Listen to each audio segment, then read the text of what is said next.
Muy buenas, ¿cómo está, doctor Mauricio? Buenas. Buenas, Sandra. Buenas, Willy. ¿Cómo están? Hola, buenas Hola, muy noches. buenas noches para todos. Bueno, Un Qué abrazo rico para estar acá con todos. ustedes. Gracias por esta Qué rico bonita estar. invitación que me hace. bueno, estamos reunidos aquí para entrevistar al doctor Mauricio Molinares, que ha tenido una amplia experiencia desde su carrera como abogado desde el año 2007, también como rector de universidades importantes a nivel nacional. Y en este ejercicio vamos a conversar un poco con él para que nos diga cómo ha sido su liderazgo a través de toda esta trayectoria profesional. Bienvenido, don Mauricio. Gracias, Joana. Gracias por esta invitación que me han hecho a ti, a Sandra, a William. Me siento muy honrado por esta invitación de poder compartirles lo que en mi vida ha sido trabajar en los procesos de formación de los seres humanos. Les decía que yo soy enamorado de eso porque crecí desde muy niño en un contexto de dificultad, de muchas dificultades, en un escenario social complejo, en donde veíamos lejos la posibilidad de poder acceder a estudios de educación superior. Con el tiempo, después terminé siendo el rector de la universidad en donde me formé. Fue la Universidad Libre de Barranquilla, donde me hice abogado y después, gracias a Dios, pude hacer otros estudios de posgrado. Tengo varias especializaciones, maestrías. Aún no he comenzado mi doctorado, pero soy un fanático de que la gente se forme y por eso a ustedes los felicito por el ejercicio académico que están haciendo en formación postgradual, sobre todo en temas de educación. Y aquí tienen un amigo y un servidor y quiera Dios que este diálogo y esta conversación sea útil para ustedes y para todo el que se asoma a mirar. Yo desde muy pelado, desde que era estudiante de Derecho, supe que iba a ser profesor. Me encantó mucho el ejercicio de enseñar y de compartir y me gustó mucho el salón de clases. Yo vivía en mi universidad. Entraba, veía la misma materia en otros profesores.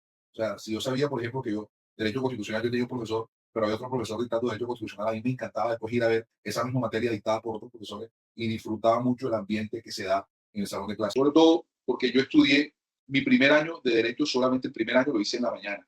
Luego me correspondió trabajar de noche y estudiar de día.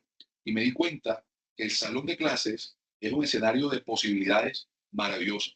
En el salón de clases hice negocios, en el salón de clases obtuve trabajos. Mi primer trabajo como abogado fue en la rama judicial con un profesor que era magistrado y que vio que yo era un pelado juicioso, estudioso, aplicado. Y me dijo, Mauricio, ¿tú quieres hacer prácticas de judicatura en el tribunal? Claro, profe. Y me fui a hacer mis prácticas. Mis prácticas fueron tan buenas que me quedé trabajando. Fue mi primer trabajo en la rama judicial. En muy temprana edad fui rector de la universidad donde estudié. Fui secretario general, fui director de posgrados, fui rector 3 años y después fui rector 4 años de la Universidad Autónoma del Caribe, que era un escenario complejo, había que liquidar la universidad, había que cerrarla, en una universidad que venía con muchas complejidades y Dios nos permitió con un esfuerzo y con una estrategia muy bacana poder levantarla y hacerla reverdecer y por eso me encantan los procesos académicos. Esa pregunta es súper bonita porque, y me encanta que la preguntas contextualizado en este tiempo. Yo no sé si ustedes se acuerdan o si a ustedes les pasó, pero yo tuve profesores y tuve líderes académicos eh, acartonados, encumbrados, y uno los veía el doctor, el rector, el profesor. Yo tuve un profesor, Johanna, que notaba obligación, derecho de las obligaciones, y notaba la clase en latín, y nos hacía exámenes en latín. Entonces, examen oral, defina la palabra obligación en latín. Obligatio es juris vinculum quo necessitate. ¿Sabe para qué sirve? Un cliente no va a llegar a la oficina de un abogado y le va a preguntar, ¿usted sabe hablar latín? ¿Usted sabe cómo los romanos definían el término obligación? No, el cliente va a llegar a decir, hey, tengo un problema. ¿Usted me puede ayudar a resolver mi problema? Claro que sí. Y eso me lleva a contestar, William, la pregunta. Hoy, un líder educativo tiene que ser un motivador, tiene que ser una persona que pueda estremecer el alma de sus estudiantes, de sus compañeros, porque es en las emociones en donde los procesos de aprendizaje toman cemento y se pegan. Yo no sé si a ustedes les pasa algo. Yo me recuerdo de mis profesores, por ejemplo, del colegio, por las emociones que me hacían sentir. O sea, yo recuerdo, por ejemplo, el profesor de trigonometría, porque me hacía sentir un bacán. O sea, el man llegaba, saludaba, nos abrazaba, ¿cómo estás? Nos motivaba. Si tú me preguntas hoy que te haga un ejercicio de seno y de coseno, yo no sé, esa vaina se me olvidó, porque en la vida no lo volví a hacer. Pero nunca se me olvidó ese profesor, porque me hacía sentir bien. Y también recuerdo a los que me hacían sentir muy mal, a los que generaban en mí sensaciones de temor, sensaciones de la nota, del quiz, de la represión, del grito. Entonces, yo creo que hoy el mundo del conocimiento ya cambió. Ya los profesores no vienen a enseñar nada, porque el conocimiento todo está aquí. ChatGPT, los idiomas todos están aquí. Hoy en este equipo yo tengo acceso a todos los códigos, en mi caso que estudié Derecho, la constitución de varios países. Entonces ya yo necesito que venga un profesor a rezarme algo y yo vengo y lo repito para ponérselo en el examen y me saque 5. No, yo necesito a un motivador que me muestre las opciones todas que hay en un universo de conocimiento y me acompañe para no perderme en este mundo de información, porque si no lo tengo, te pierdes en el mundo de información y no sabes cómo canalizar ese conocimiento. Entonces, para redondear la respuesta, hoy un líder en educación debe ser alguien empático, que pueda conectar con las emociones de los corazones de las personas que están a su alrededor, y te prometo que va a ser un hombre recordado en la vida profesional para siempre. El salón de clase debe ser un lugar seguro, debe ser un lugar de emociones sanas, de emociones bien gerenciadas, para que esta caja sellada se abra a toda la bendición que es. Wow, una pregunta bastante emotiva para mí, porque, a ver, les cuento y les contextualizo un poquito. La Universidad Autónoma del Caribe es una de las universidades más emblemáticas de todo el Caribe colombiano. La Universidad Autónoma del Caribe es, después de la Universidad de Cartagena y del Atlántico, la tercera universidad que más arropa a todo el Caribe. Y las dos primeras son públicas. Entonces, miren, les explico un poquito. Primero está la Universidad de Cartagena. La Universidad de Cartagena es una de las universidades públicas más grandes del país y creo yo que es la universidad pública más grande del Caribe. Se llama Universidad de Cartagena, pero tiene estudiantes de todo el Caribe, incluso de otras partes de Colombia. Segundo viene la Universidad del Atlántico. Se llama la Universidad del Atlántico, queda aquí a escasos 2 kilómetros de mi casa en Barranquilla, pero en ella estudian gente de las islas, de todo el litoral atlántico, de todo el Caribe y también gente de afuera. Y la tercera es privada y es la Universidad Autónoma del Caribe. Fue la primera universidad en Colombia en tener un equipo de fútbol en la primera división de fútbol colombiano, en tener una emisora en FM con alcance en toda la región Caribe, desde la puntica de La Guajira hasta el sur del Cesar, en tener un polideportivo con 9 hectáreas, con canchas reglamentarias y escenarios deportivos con graderías de fútbol, baloncesto, béisbol, piscina olímpica. O sea, la hace una universidad con una visión bacanísima y es un referente. Yo era rector de la Universidad Libre, acabamos de acreditar en alta calidad el programa de medicina y eso me generó algún grado de digamos, cercanía o reconocimiento de ese liderazgo, de haber acreditado el programa de medicina de la Libre. Y la ministra me pidió el favor de que yo acompañara a la Universidad Autónoma del Caribe como miembro de la Sala General. Yo primero fui miembro de la Sala General de la Universidad Autónoma del Caribe, pero un proceso para liquidarlo. Y había una rectora, y esa rectora, ante las circunstancias complejas financieras y administrativas de la universidad, que no tenía dinero ni siquiera para pagar el recibo de la luz, prefirió renunciar. Entonces yo tengo una predilección por lo difícil. Desde pelado me ha encantado lo difícil. Cuando a mí me dicen que algo no se puede, es como si me pusieran un motor aquí en las nalgas. Y voy para adelante. Esa vaina, yo no quisiera hacer así, pero así me hizo la vida y el contexto de mundo de dificultad que viví y el liderazgo de mi viejo me hizo eso. Entonces, en algún momento, los miembros de la sala general me dijeron, bueno, Mauricio, ya se acababa mi periodo de rectores de la Libre y me dijeron, bueno, mano, aquí hay un gallo, se la juega. Y yo me la jugué. Hicimos un plan y encontré una universidad que en su mejor momento llegó a tener 18.000 estudiantes y me la entregaron con 200 estudiantes. Y lo que hicimos fue un plan bonito. Yo le denominé el plan Adulán. Yo no sé si ustedes conocen el término Adulán. Adulán fue la cueva donde el rey David se escondió, no era rey, pero se escondió junto con un pocotón de locos, enfermos, mentecatos, lisiados, y ahí formó el ejército más poderoso de Israel. Yo dije, nosotros podemos hacer que esta universidad, una casa donde han estudiado más de 56.000 egresados de todo el Caribe, no se puede perder. Y la dejamos, la cogí con 200 estudiantes en la pandemia en el 2020 y en el 2024 la entregué con casi 8.000 estudiantes, con el polideportivo recuperado, con el teatro universitario recuperado, con programas acreditados en alta calidad. Lastimosamente, por una agenda política de gobierno, yo no tengo una línea de pensamiento con respecto a que las universidades tengan que tener un adoctrinamiento y no acepté ese tipo de cosas, y el gobierno actual tomó la decisión como una medida represiva de sacarme. Y el plan estaba que a los 4 años, cuando ya se comenzara a ver ese reverdecer, la universidad iba a ser apetecida por grupos políticos y necesitábamos protegerla. Pero bueno, Dios tiene procesos perfectos para todo. De pronto yo había empeñado mi vida porque yo no sé hacer nada si no le meto pasión y me entrego a eso. Y de pronto mi salud también se está viendo afectada. Hoy tengo más tiempo con mis hijos, a pesar de que trabajo en Bogotá, me toca viajar. Eso me estaba consumiendo mucho, pero la motivación de haberle devuelto una universidad al Caribe y poder haberle devuelto una universidad a más de 57.000 egresados me generaba a mí esa motivación. Porque, como te digo, Sandra, me encantan los procesos difíciles en donde uno pueda generar y aportar valor agregado. Y eso fue lo que más me motivó, y dejamos unas cifras históricas versus lo que encontramos una infraestructura recuperada con una fachada en vidrio termoacústico hecho por Tecnoglass, a donde fui a tocar las puertas y decir, hey, ayúdame a levantar la universidad. No, pero tú no tienes plata, me dijo Cristian Dáez. Yo le decía, pero tú estás regalándole comida a la gente. No le regales comida, regales educación. Y yo te cambio ventanas por becas, para que la gente estudie. Y así encontramos solamente 2 convenios y damos 86 convenios entre empresas públicas, privadas, para matrículas, para ampliación de cobertura.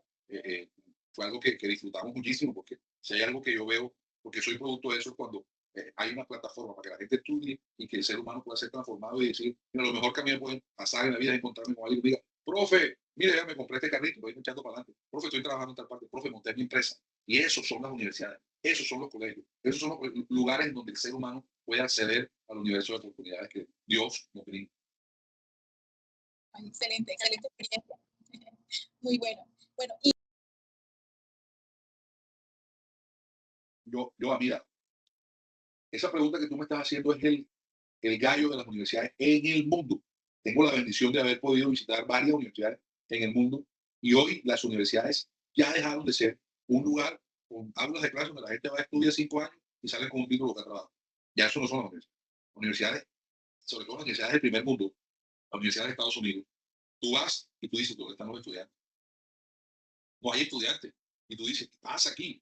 Hey, están estudiando desde distintas partes del mundo. Como estamos nosotros aquí conectados en 3, 4 ciudades diferentes. Joana, estás en Barranquilla, yo estoy en Puerto Colombia, Sandra está en Bogotá y William está en Medellín. Así se está estudiando. Y lo que sí son las universidades, y tú lo vas a ver, son grandes laboratorios, grandes escenarios en donde se están, digamos, gestando las soluciones a través de la investigación y la innovación para resolver los problemas de contexto de la humanidad o del contexto donde esté esa universidad. Entonces, por ejemplo, la Universidad de Harvard tiene laboratorios y MIT, donde tengo la bendición de haber estado, y escenarios donde tú dices, aquí estamos resolviendo el problema del COVID, aquí estamos resolviendo un problema de salud pública, aquí estamos resolviendo un problema financiero para las empresas, a través de inteligencia artificial. Las universidades colombianas, por ejemplo, no tienen el alcance para resolver los problemas de la humanidad, pero sí pueden resolver problemas de contexto, del contexto local o regional. Te pongo un ejemplo. Yo era rector de la Universidad Libre y se metió el COVID. Y la Libre tiene una facultad de microbiología. Y los investigadores no pueden ser gente ecléctica y etérea que esté pensando en doctrinas y publicar paper y libros que se queden en las hemerotecas y en los anaqueles de la universidad. Me reuní virtualmente porque no podíamos reunirnos con los profesores e investigadores de microbiología y dije, hey, llegó una pandemia, inventémonos, ustedes que son los microbiólogos, una ruta para para los desechos de los pacientes COVID en casa o en clínica. Esa vaina no existe. Esta es nueva. Pero yo me imagino que ustedes como microbiólogos tienen que tener o saber cómo deben ser las disposiciones de las basuras, de la basura de la caneca del baño, de la cocina, de la comida, qué sé yo, de un paciente COVID. Armen esa vaina, tiren línea, reúnanse ustedes, hablamos en 8 días y ustedes me muestran un avance. ¿Y qué vamos a hacer con esa vaina? Hey, voy a llamar al alcalde y le voy a vender esa vaina. Y a los 8 días me explicaron todo el programa. Yo soy abogado, yo no sé de bacterias, yo no sé de nada, pero la lógica me dice que la gente que está metida en un laboratorio tiene que brindarle soluciones de contexto a la humanidad y no que estén ahí metidos en el laboratorio hablando fórmulas que nada más ellos entiendan. Ese es el rol de lo que hoy debe convertirse la educación. La educación y el que nosotros tenemos aquí sentados tiene que traducirse en la solución de contexto para alguien incluso que no esté dentro de la universidad. O sea, las universidades tienen que impactar las casas y el mundo global es donde hoy en día nos estamos moviendo. Entonces, aquí en Barranquilla, la alcaldía compró eso, se lo vendimos por una cuantía importantísima. Yo quedé como un príncipe con mis directivos porque traje recursos a la universidad. Esos recursos se destinaron a los investigadores con unos incentivos porque están generando ciencia y a la gente en Barranquilla, cuando tú llamas y dices, hey, tengo COVID, miércoles, le vamos a mandar un correo, le vamos a mandar un librito para que usted sepa entonces los papeles del baño, la caneca, la basura, esta bolsa de este color. Estoy poniendo un ejemplo yo, muy elemental para decirte que en eso se tienen que convertir las universidades. Ayer estuve en una reunión con el rector de la Universidad de Barranquilla y él me decía, Mauricio, yo no me enredo la vida con los cursos de extensión y de formación técnico-laboral. Yo decía, ¿cómo si que no te enredas la vida? Se llama eso. Yo decía, sí, ¿cómo si que no te enredas la vida? Y digo, no, viejo, Mau, yo me voy para el empresario y le digo, ¿qué necesitas? Entonces el empresario me dice, hey, yo necesito que mis ingenieros sepan usar la herramienta tal. Y entonces yo le armo una formación corta, porque ya 5 años es mucho, ¿no? El mundo cambió. Estudiar 5 años es demasiado largo. Hay que estudiar cosas cortas que podamos ir llenando los espacios por signos propedéuticos, para el final sí, pero que me permitan ir trabajando y ir enganchando la vida laboral. Entonces me decía, el empresario del que a mí me dice, ¿cuál es su problema? Y yo le vendo una solución de contexto a través de formación o de investigación o de innovación, y con eso a mí me pagan, me compran y engancho a mis estudiantes, a mis profesores, a soluciones de contexto social. Ese es, para mi criterio, lo que debe convertirse hoy la universidad. Y sí, sí, seguir estudiando. Pero hoy las universidades deben entender que el mundo cambió, porque si no van a quedar como quedó Black Monster, alquilando películas de Betamax y de VHS, y resulta que vino Netflix y arrasó con Black Monster. Y me encantó esa iniciativa que tuviste y que la comunidad, todo el Barranquilla lo acogió. Bendita sea la crisis. Los grandes avances de la ciencia en la historia de la humanidad han sido de una crisis. No nos gusta, a mí no me gusta. A mí no me gusta la crisis ni el problema, pero debo reconocer que todas mis fortalezas y mis competencias humanas, yo las he desarrollado a través de las crisis. El Tanislao Zuleta, se lo recomiendo, Elogio a la dificultad. Díganlo, es un discurso que lo leen en 30 minutos. Fue el discurso que Tanislao pronunció en su ceremonia de graduación, creo que cuando se graduó como doctor. Y él habla de que el ser humano quiere vivir en una salacuna provista de algodones. La crisis hace que nosotros podamos salir a resolver problemas. Y la investigación, por ejemplo, la universidad y la innovación hacen de ver cómo resolvemos los problemas que hoy la crisis nos plantea. No nos gusta, pero hace de nosotros mejores seres humanos. Y no nos gusta en los procesos de formación. Por eso me encantan las instituciones en donde hay mucho por hacer. Yo he estudiado en universidades provistas de todo, bacanísimo, pero las universidades en donde más he desarrollado mi trabajo docente, por ejemplo, yo fui profesor de la Escuela Superior de Administración Pública, la Escuela Superior, la ESAP, y la ESAP debe llegar a toda la periferia del territorio colombiano. Voy a mandar una foto yo mía dictando clases debajo de una bonga en Bayangué, a 55 grados centígrados. Wow. El que no ha ido a Bayangué no puede hacer el calor. Bayangué o Fundación. Qué bacano esa vaina. Y para poder llegar había que coger una chalupa, cruzar el río. Y tú dirías, ¿Sabes qué, Mauricio? Disculpa que te interrumpo, sino que Magangué es una de las ciudades más calientes de la que he ido, junto con otra que se llama el Plato Magdalena. Plato, por supuesto, papá. Esas dos. Plato, Fundación, todos los montes de María. Y, mano, esa vaina. Impresionante. Dice que vieron el diablo buscando un bolo y un vive 100. Ay, María. Qué pena la introducción ahí, dale. No, buenísima, porque es así. Entonces, a mí me encantaba esa vaina, porque a veces nosotros queremos vivir como la canción de Rubén Blades, esa del padre Antonio y el monaguillo Andrés, que dice que el padre no quería estar en el Vaticano entre papeles y entre sueños de aire acondicionado y se fue a un pueblito en medio de la nada a dar su perdón, a dar su sermón. Las universidades deben llegar a la periferia de todo el país. Las universidades, el Estado, los colegios deben llegar a las casas de los estudiantes. Yo me inventé una vaina, William, que nació de una idea un día, y era como estábamos en pandemia en la Universidad Autónoma del Caribe, y a mí no me gusta, los grados eran por ahí. Así como estábamos, ya la gente se conectaba, y señor William, no sé qué, título de ingeniero, y le mandaban el título a la gente por secretaria. Y esa manera no me gustaba, y yo comencé a decir un día, bueno, ni modo, tocó graduar a la gente virtual, pero hermano, escojamos con los decanos y con los vicerrectores, escojamos 20 pelados. 20 pelados que estén en el departamento del Atlántico o cerca, en el Magdalena o en Bolívar, y vamos a graduarnos a sus casas. Y la gente creía que era mentira. El rector iba a llegar a la casa y nos metíamos a la casa. Gradué un pelado en la clínica, un pelado que estaba muriendo en cuidados intensivos. Y yo decía, y si se va a morir, pues que se muera feliz con su título, hermano. Y vamos a graduarlo allá. Eso hace la crisis. La crisis hace que nosotros inventemos ideas y seamos disruptivos. Y los directivos universitarios que no entiendan eso disruptivo de hoy en día se están quedando anacrónicos. Entonces, hoy hay universidades matrícula dependiente, que solamente están vendiendo matrícula, y no están pensando en el pelado que le gusta las redes sociales. Hoy toda universidad tiene que tener un escenario de música, de redes sociales, tiene que tener un lugar donde los pelados se tomen fotos y pongan numeral, un minuto, esta es mi casa. Y eso no es más de lo que yo te decía a un principio, yo tocar el corazón de la gente, tocar la emoción de la gente. Dime, William, qué pena que yo hablo mucho y No, te doy Mauricio, todas las sí, veces que no. quieras. Con lo Una que estás diciendo ahí, me da pie para preguntarte algo con respecto a eso, cómo permitir que ese liderazgo humano del que estás hablando de cierta forma no haga perder de vista la responsabilidad institucional, cómo combinar esas dos cosas. Hermano, en mi caso, te voy a hablar de mí, voy a abrir mi corazón.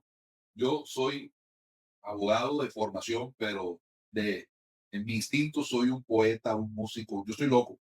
Y como sé que soy loco, entonces me proveo de gente pragmática sobre todo ingenieros, sobre todo ingenieros. Todo equipo de trabajo, William, debe estar muy bien, no sé cómo es la palabra, balanceado, Equilibrado. equilibrado. En mi caso, por ejemplo, yo, gracias a Dios, tengo la bendición de ser un hombre productivo, de camellar y buscar y resolver. Pero yo no soy muy buen administrador, porque soy loco. Entonces Dios me regaló la bendición de haberme casado con una mujer financiera, organizada. Entonces Dios me regaló la bendición de tener una mujer que me hace mi contrapeso. Si no fuera por mi mujer, yo fuera loco. Entonces, en los equipos de trabajo pasa lo mismo. Como yo me reconozco motivador, inspirador, le armo equipos de trabajo, sobre todo incluso me encanta trabajar con mujeres. Las mujeres son metódicas y pragmáticas, pero hago equipos balanceados. Eso debe primar en una institución de educación superior. Debe haber siempre alguien motivador. En los equipos de bienestar, por ejemplo, deben tener esa cercanía, pero no nos podemos alejar del currículum, de las cartas descriptivas, de un PI, de una apuesta institucional que se da a través de unos documentos donde dice, esta es la formación nuestra.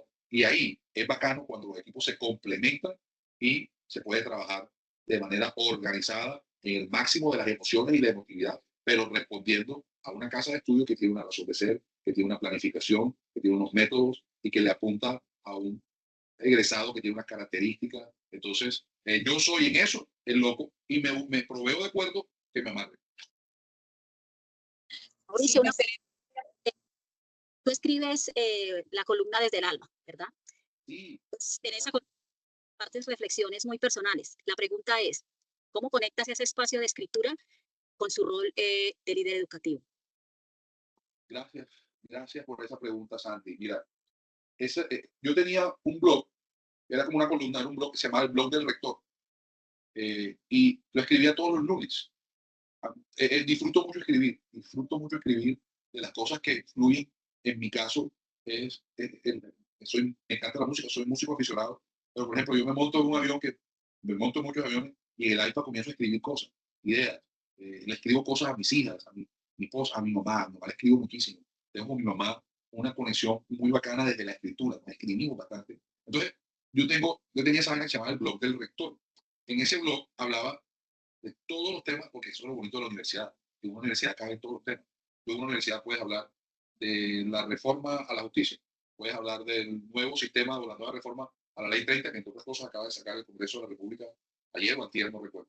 Puedes hablar de política, puedes hablar de filosofía, puedes hablar de música, puedes hablar del partido de la Selección Colombia que clasificó al Mundial. Entonces pero lo hacía desde un rigor académico, el blog del rector.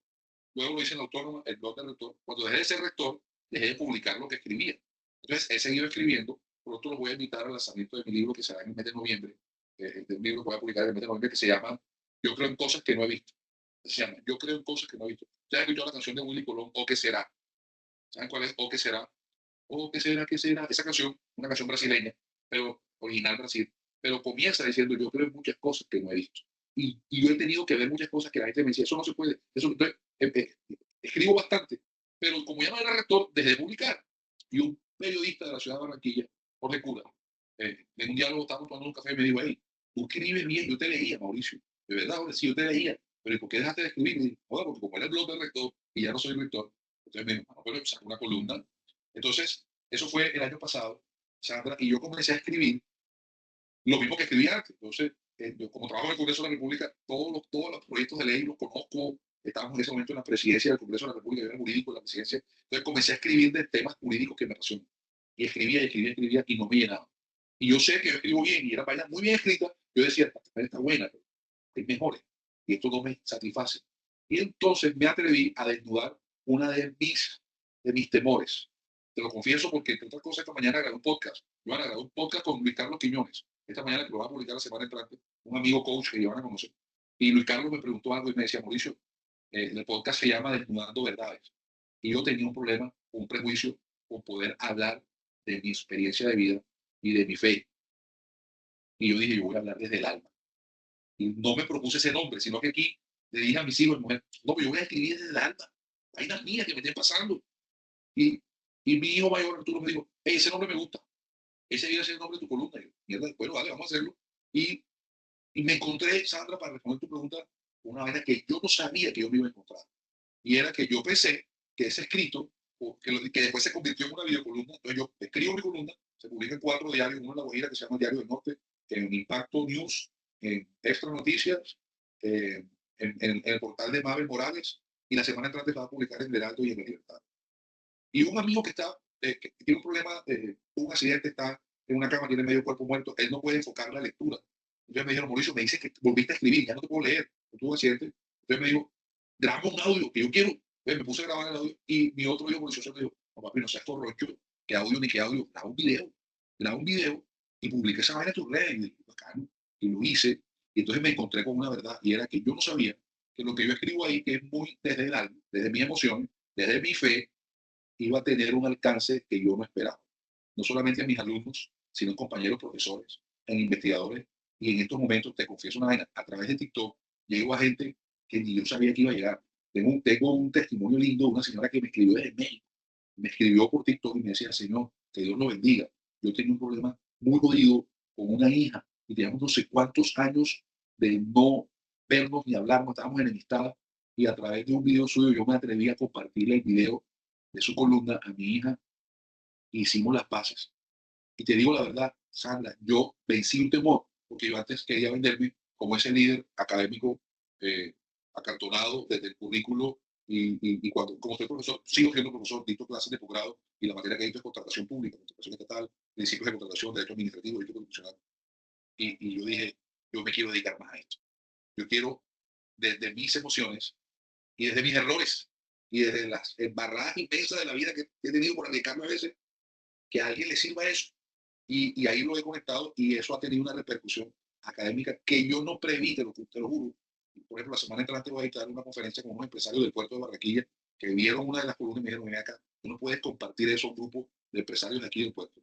Y estoy disfrutando esa vaina, no te imaginas cuánto. Entonces hablamos de todo, hablamos de libre pensamiento, de distintas modalidades de género, y eso está ahí, pero hablar de Dios como que me da pena porque me van a ver como religioso, qué sé yo. Y yo vencí ese temor, Sandra, y estoy teniendo un alcance académico, tan académico, en la Universidad Simón Bolívar. Me invitaron ya, y yo pensé que me iba a hacer, a dictar lo que siempre he visto, por ejemplo, teoría del acto administrativo, derecho administrativo, y me invitaron a una vaina de psicología y dije, no, espérate, se equivocaron. No, no, que nosotros no queremos que nos venga a enseñar derecho, nosotros que nos queremos hacer una cátedra aquí de salud emocional, y usted no, aquí su carreta desde el algo, y yo, papá, esa. Ok, estoy muy contenta con toda la Súper. trayectoria, Mauricio, excelente, y sé que desde el alma te ha abierto más puertas todavía que tu carrera como líder educativo. Y desde el alma quiero que nos des un consejo para todos los futuros líderes educativos que estamos hoy viendo esta entrevista y todos los que la verán en el futuro. Cuéntanos, y nos despedimos Ay, con esa pregunta. yo creo que hoy el mundo está ávido de líderes que se puedan mostrar vulnerables, que puedan hablar desde la emoción. Ustedes se están formando nada más y nada menos como maestros. Un maestro, ¿quiénes hacen una maestría? Una pregunta. A ver, déjenme hacerle, yo le voy a hacer una pregunta a ustedes. Ustedes me han dicho, vale, yo no le he preguntado nada a ustedes. ¿Qué es un magíster? Yo, ¿qué es un magíster? ¿Qué es un magíster? Un magister es como ese líder, ese guía, ese que gerencia y coge todo un equipo y lo lleva hacia un fin común, pero integrando todo con un mismo propósito, una misma motivación. Para el bien, no Sandra, solamente para ti, ¿qué es un magíster? Para mí es el maestro al que viene a tomar también parte, si quiere ser líder, de un área muy específica, pero en sí es el maestro de esa área, de esa materia. Déjame escuchar a William. Para ver, William, ¿qué es un magíster? No fue William. No, acá estoy, Mauricio, te cuento. Ajá. Mauricio, un magíster es ese maestro que de cierta forma guía a sus estudiantes. Bueno, le voy a decir para mí que era un magíster y por qué yo hice una maestría. Hermano, porque para ser profesor tienes que tener un título que diga que eres magíster. Y yo era profesor ya. Y entonces me comenzaban a decir, mira, ella, tú no tienes el cartón. Entonces, corre por la Universidad del Norte, yo voy a hacer una maestría. Pero haciéndola, entendí el conjunto de todo lo que ustedes están diciendo.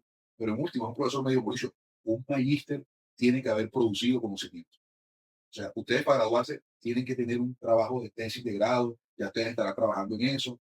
No sé si esta maestría tiene profundización investigativa o formativa, no la conozco, pero hay que haber producido un conocimiento. ¿Y qué es altera que usted haga una tesis para graduarse y ya? Un magíster tiene que producir conocimiento todos los días. Y la producción del conocimiento tiene que ser honesta. Y en la honestidad usted tiene que decir, yo me puse a investigar. ¿Por qué la manzana se caía? Porque me golpeé en la cabeza. Entonces el tipo dijo, esta vaina, ¿por qué no se quedó allá? Se cayó y me golpeó. Vamos a investigar, y ahí nació la famosa teoría de la ley de la gravedad. Entonces, Así producimos conocimiento todos los días. Hoy me reuní con un amigo psiquiatra, porque yo esta mañana me sentía mal.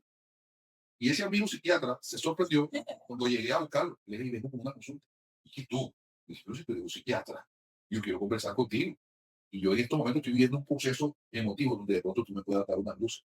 Hoy los líderes que se estén formando deben producir conocimiento desde la honestidad, desde poder, pero primero, el producto debe ser él. El producto debe ser el maestro. Yo me quiero, ¿por qué un maestro es bueno? Porque yo me quiero parecer a él. Yo tuve profesores. Yo decía, ¿por qué estudié Derecho Administrativo? Esa es mi primera especialización. Porque mi profesor de Derecho Administrativo nos emocionaba tanto en la clase. Cogía el código y tal, y era un tipo hasta bien vestido, comía sabroso, tenía un buen cargo. Y yo decía, yo voy a estudiar Derecho Administrativo.